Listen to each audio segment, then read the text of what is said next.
Dumper की टक्कर से हाथी के बच्चे की मौत। वन्यजीवी संगठनों ने डंपर की आवाजाही पर प्रतिबंध लगाने की मांग को लेकर सौंपा ज्ञापन।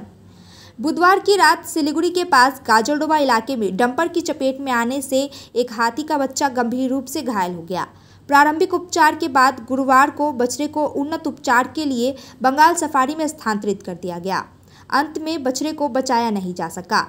गुरुवार की रात ही हाथी के शावक की मौत हो गई। दूसरी ओर इस घटना के विरोध में सिलीगुड़ी और जलपाईगुड़ी के करीब 10 वन्यजीवी संगठनों ने अभयारण्य से गुजरने वाली मुख्य सड़कों पर इन डंपरों की आवाजाही पर रोक लगाने की मांग की। वन संरक्षक उत्तर भास्कर जेवी से घटना के विरोध में आज सिलीगुड़ी के जावरावीटा में एक ज्ञापन सौंपा गया। उनका दावा है कि अभयारण्य या मुख्य जंगल से गुजरने वाली सड़कों पर कई सावधानियां बरती जानी चाहिए। इनमें मुख्य है डंपर चालकों को अलर्ट करने के साथ साथ जरूरत पड़ने पर उन सभी रास्तों को बंद करना और भारी वाहनों को वैकल्पिक रास्तों से ले जाना। वन्यजीवी संरक्षण संगठन स्नैप फाउंडेशन के निर्देशक कौसत चौधरी ने कहा, एक तरफ डंपर शहर में समस्याएं पैदा कर रहे हैं, दूसरी तरफ वे शहर के अन्य क्षेत्रों में भी समस्याएं पैदा कर रहे हैं। हाथी की मौत हो गई। गाजलडोबा में एक डंपर ने टक्कर मार दी। करीब 10 संगठनों ने CCF वाइल्ड लाइफ को ज्ञापन सौंपा।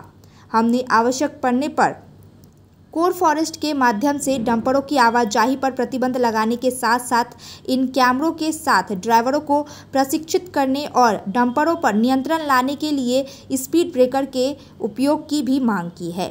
वहीं CCF wild life north Bhaskar जेवी ने कहा, कार की चपेट में आने से एक हाथी के बच्चे की मौत हो गई।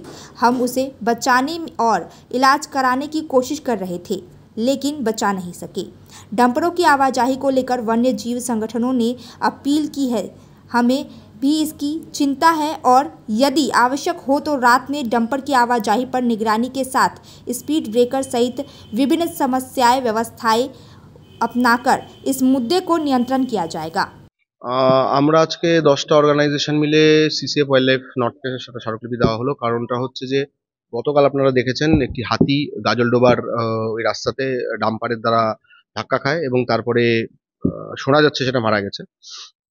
আমরা যেটা কয়েকদিন ধরে দেখতে পাচ্ছি যে এই যে ক্যানেল রোডটা আছে পুরোটাই, যেখানে আমাদের ওখানে ওয়াইল্ড লাইফের মুভমেন্টস আছে, কিছু জায়গায় রেসাস মাকাকের মানে বানরের স্পিসিসের স্ট্রেইং আছে, সেই জায়গাগুলোতে বীভৎস জোরে জোরে ইয়েগুলো যায়, ডাম্পারগুলো যায় আনকন্ট্রোলড ওয়েতে। রাত্রিবেলা তো বিশেষ করে মানে রাত্রি 8টার পরে নিজেদের গাড়ি নিয়ে আসতে অসুবিধা হয় এবং প্রত্যেক দিনই মানে অনেকটা আমরা রেকর্ড করেছি যে প্রচুর রোড কিল হয়। এই ব্যাপারটা প্রচুর রকমের রোড কিল হচ্ছে এবং সেটা একটা খুবই দুঃখজনক ঘটনা কালকের ঘটনাটা। কিন্তু এইভাবে শুধু দুঃখজনক ঘটনা ভেবে বসে থাকলে হবে না। এই ডাম্পারগুলো শহর যেমন সমস্যা তৈরি করছে শহরে, তেমনি শহরের বাইরে গাজলডোবা এরিয়াগুলোতে এবং বাকি জায়গা ওয়াইল্ড লাইফ এরিয়াগুলোতে সমস্যাগুলো তৈরি করছে।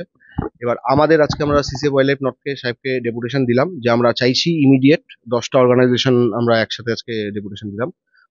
আমরা চাইছি যে এই ডাম্পারের বিরুদ্ধে একটা বন্দোবস্ত করা হোক বা ব্যবস্থা নেওয়া হোক। ওই রাস্তাগুলোতে স্পেসিফিক্যালি কিছু ওয়াইল্ড লাইফ এরিয়া আছে, মুভমেন্টের এরিয়া আছে এবং স্ট্রেইং এরিয়া আছে, সেইগুলোকে আইডেন্টিফাই করে স্পিড ব্রেকার্স ওখানে ইনস্টল করা হোক।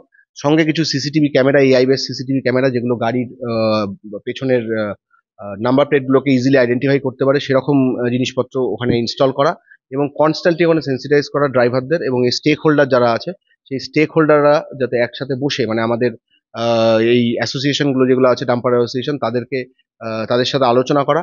কারণ আমরা বন্যপ্রাণের স্বার্থে এই জায়গাগুলো যেগুলো আমাদের বন্যপ্রাণীদের এরিয়া, সেই এরিয়াগুলোতে ডাম্পার চলায় কন্ট্রোল করতেই হবে। সেই জন্য আমরা CCF সাহেবকে বলেছি। ওনার মতামত যথেষ্ট সদার্থক এবং উনি যথেষ্ট পজিটিভ।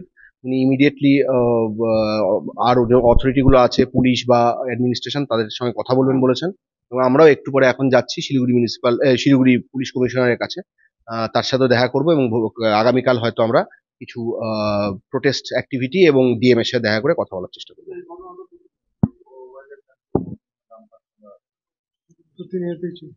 এবার একদম ঠিক কথা, আমরা সেটাও আজকে তার কানে দিয়েছি এবং তার সাথে আলোচনা করেছি যে স্যাংচুয়ারির ভেতরে ডাম্পার চলে না, এটা ভুল কথা। স্যাংচুয়ারির ভেতরটা protected area.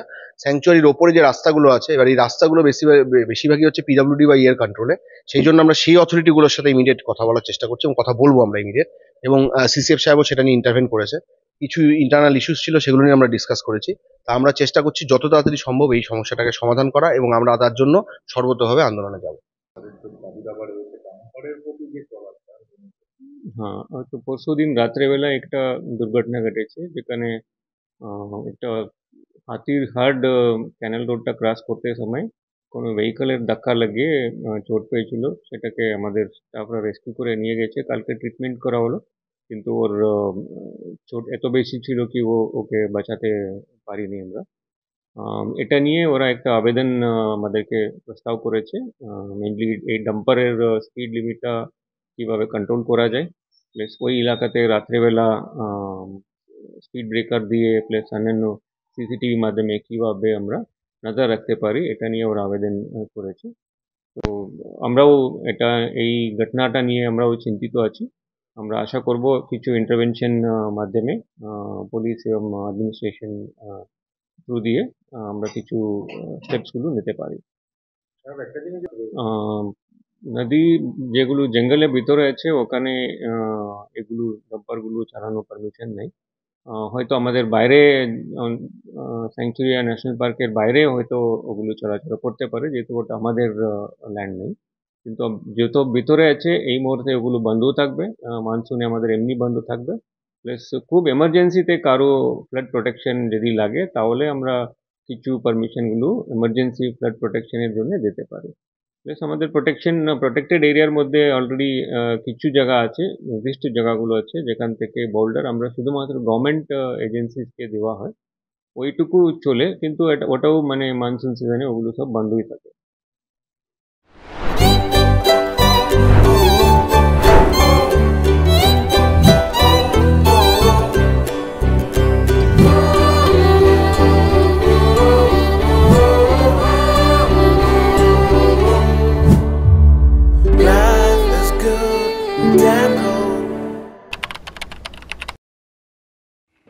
Hi guys, Tony Perry here from Windmill Lane Recording Studios in Dublin. I'm super excited to be visiting with you in Madavi Skills University to launch its Media and Entertainment School. We'll be launching a new program. It's one of a kind, it's a world-class audio program. It's in conjunction with MSU, Windmill Lane, with B4M and NHQ. This is going to be a fantastic program. I look forward to seeing you all on the MSU campus.